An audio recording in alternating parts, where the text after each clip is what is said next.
अस्सलाम वालेकुम। मैं हूँ Rahim Haidri English language and computer academy की तरफ से एक बार फिर आपकी खिदमत में हाजिर हूँ। आप लोगों को बखूबी ये पता है कि हम ये सीरीज जो चला रहे हैं ये टेंसेस का है इंशाअल्लाह अजीज़। इसके बाद हम active and passive voice, then direct indirect and so on, हम इसको इस तरह चलाएंगे। फ़िलहाल ये है फ्यूचर कंटिन्यूस टेंस।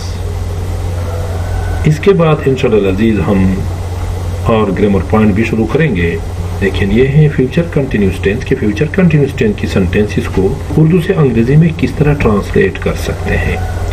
लेकिन सबसे पहले आप लोगों से मेरी यही दरख्वास्त है कि अगर आप लोगों ने अभी तक मेरे चैनल को सब्सक्राइब नहीं किया हो तो प्लीज़ इसको सब्सक्राइब करें और बेल बटन प्रेस करें और इसके साथ साथ लाइक करें। हमारे चैनल का नाम है रहीम हैदरी, इसलिए आप लोगों से दरख्वास्त है कि प्लीज़ इसको सब्सक्राइब करें, लाइक करें और कमेंट्स न भूलिए। जाते हैं हम आगे की तरफ कि फ्यूचर कंटिन्यूस टेंस जिसका ताल्लुक फ़िल मुस्तकबिल से हो, हम इसको किस तरह उर्दू से अंग्रेज़ी में ट्रांसलेट कर सकते हैं। आज इंशाअल्लाह अजीज़ हम इसके बारे में तफसील से बात करेंगे। ये पार्ट 32 है, फ्यूचर कंटिन्यूस टेंस है। अफर्मेटिव सेंटेंस सिर्फ मुस्बत सेंटेंस है, यानी हम आज सिर्फ मुस्बत सेंटेंसेस के बारे में बात करेंगे। सबसे पहले फ़िल मुस्तकबिल जारी की पहचान किया है। फ़िल मुस्तकबिल जारी को इंग्लिश में फ्यूचर कंटिन्यूस टेंस कहते हैं। अगर किसी उर्दू फ़िक्र के आखिर में रहा होगा, रहा होगा, रही होगी, रहे होंगे वगैरह आ जाए तो ये फिर मुस्तकबिल जारी की पहचान देती है। यानी जब किसी उर्दू फ़िक्र के आखिर में रहा होगा, जिस तरह कि फुटबॉल खेल रहा होगा, मैं गाना गा रहा हूँगा, आमिर मुझे कॉल कर रहा होगा, इस किस्म के सेंटेंसेस अगर आ जाए तो ये फ़िल मुस्तकबिल जारी की पहचान देती है। अंग्रेज़ी में बनाने के कायदे उर्दू में पहचानने के बाद इसको हम इंग्लिश में किस तरह ट्रांसलेट कर सकते हैं, ऐसे कुछ कायदे हैं कि सबसे पहले हम फ़ाइल लगाएंगे, फ़ाइल के बाद इमदादी फ़ेल विल बी या शेल बी का इजाफा करेंगे। विल बी या शेल बी क्या है, ये फ्यूचर कंटिन्यूस टेंस की पहचान है। लेकिन जब हम विल बी या शेल बी लगाएंगे तो इसके बाद फ़ेल की पहली फॉर्म के साथ ING का इजाफा ज़रूर करेंगे और आखिर में मुँह लगाएंगे। यानी हमारे साथ है कि आई और वी के साथ हम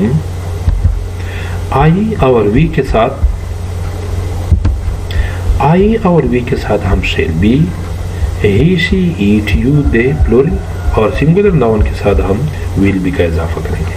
पहले भी हमने इसके बारे में तफसील से बात की कि फिर मुस्तकबिल की पहचान यही है कि आई और वी के साथ शेल और बाकी के साथ हम विल का इजाफा करेंगे। लेकिन ये क्या है, फ्यूचर कंटिन्यूस टेंस है, इसके साथ हम बी का इजाफा भी करेंगे। जिस तरह के शेल बी आई और वी के साथ बाकी तमाम जितने भी फाइल है, सब्जेक्ट है, उसके साथ हम विल बी का इजाफा करेंगे और आखिर में मफूल लगाएंगे।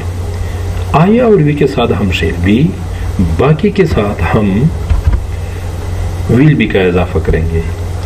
इस टेंस की स्ट्रक्चर कुछ इसी तरह है कि सबसे पहले हम सब्जेक्ट का इजाफा करेंगे, फिर विल बी या शेल बी का इजाफा करेंगे, इसके बाद हम first forms of the verb लगाएंगे और first forms of the verb के साथ हम ING का इजाफा करेंगे। ये क्या है हमारे साथ, ये फ्यूचर कंटिन्यूस टेंस की पहचान है। आते हैं हम स्ट्रक्चर की तरफ कि फ्यूचर कंटिन्यूस टेंस कि मकसद या मतलब क्या है।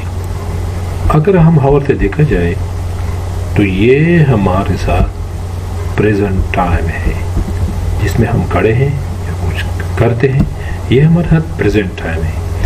इससे आगे की तरफ यानी आने वाला वक्त जो है इसको मुस्तकबिल कहते हैं और गुजरा हुआ वक़्त जो है या गुजर रहे हैं इसको हम क्या कहते हैं, इसको पास्ट कहते हैं। फ्यूचर कंटिन्यूस टेंस एक ऐसी काम जो अभी तक जारी नहीं हो लेकिन فی المستقبل میں یہ جاری ہوں گے، فی المستقبل میں یہ جاری ہوں گے، اور اس کے بعد صرف جاری نہیں، یہ جاری ہوں گے اور یہ وقت بھی دیں گے، یعنی زیادہ دیر تک یہ کام ہوتا رہے گا۔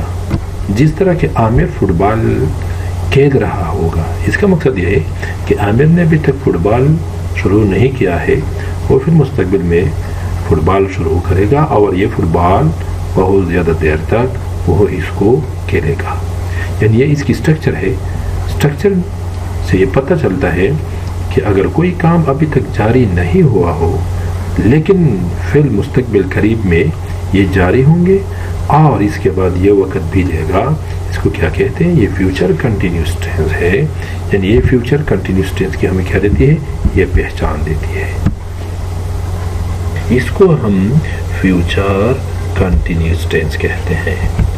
آتے ہیں ہم سنٹینسز کی طرف۔ جس طرح کہ ٹھنڈی ہوا چل رہی ہوگی، رہے ہوں گے، تو cold air will be blowing, میں درخت کاٹ رہا ہوں گا، I shall be cutting the tree، کتا بونگ رہا ہوگا، the dog will be barking، پرندے اڑ رہے ہوں گے، the birds will be flying، وہ گھر جا رہا ہوگا، he will be going home۔ یہاں ہم طرح نہیں لگا سکتے کہ he will be going to home، یہ تو پھر غلط ہے، کیونکہ پہلے بھی میں نے آپ کو بتا دیا تھا کہ home کے ہمارے ساتھ یہ ایڈورب ہے، ایڈورب آف پلیس ہے، یہ تو ناؤن نہیں ہے۔ اور پریپوزیشن ہم کب لگائیں گے؟ پریپوزیشن کے بعد ضروری بات یہ ہے کہ یا تو ناؤن لگائیں گے یا پروناؤن لگائیں گے۔ ہوم یہ کیا ہمارے ساتھ؟ یہ پروناؤن نہیں ہے اور نہ ناؤن ہے، نہ ناؤن ہے اور نہ پروناؤن، اس لیے ہم یہاں ٹو نہیں لگا سکتے۔ وہ ناچ رہی ہوگی، she will be dancing۔ عامر مجھے کال کر رہا ہوگا، عامر will be calling me۔ میں کھانا کھا رہا ہوں گا، I will be، I shall be eating bread۔ اس کی رتبی فیوچر انڈیفینٹ ٹینس کی طرح ہے، اگر کوئی کام ضرور کرنی ہو تو پیر ویل یا شیل کو صرف ہم کیا کریں گے؟ کنورٹ کریں گے۔ وہ ضرور مجھے کال کر رہا ہوگا، ہی ویل کی بجائے ہم کیا لگائیں گے؟ He shall be calling me, میں اسے ضرور کال کر رہا ہوں گا، آئی شیل بی کی بجائے آئی ول بی کالنگ ہم، یعنی اس کو پھر ہم کنورٹ کریں گے۔ ڈیئر یہ صرف فیوچر کنٹینیوس ٹینس کی افرمیٹیو سینٹینسز کے بارے میں ہم نے یہ ویڈیو ریکارڈ کی ہے۔ اس کے بعد انشاءاللہ عزیز ہم نیگیٹو انٹراگیٹو کے بارے میں پھر ہم آگے جائیں گے، اور اس کے ساتھ ساتھ انشاءاللہ عزیز ہم اسی چینل پر کچھ اور چیزیں گرامر کے بارے میں بھی شروع کریں گے، اور اس کے ساتھ ساتھ انشاءاللہ عزیز ہم کوشش کریں گے کہ ہم لیول 1 لیول 2 کو بھی اسی چینل پر ریکارڈ کریں گے، اپلوڈ کریں گے، اور وہ بھی آپ کے لیے بہت زیادہ آسان ہوگی اور وہ پشتو میں ہوگی۔ اس لیے اگر آپ لوگوں نے ابھی تک میرے چینل کو سبسکرائب نہیں کیا ہو، پلیز سبسکرائب کریں، لائک کریں اور بیل بٹن ضرور دبائیے۔ السلام علیکم ورحمۃ اللہ وبرکاتہ۔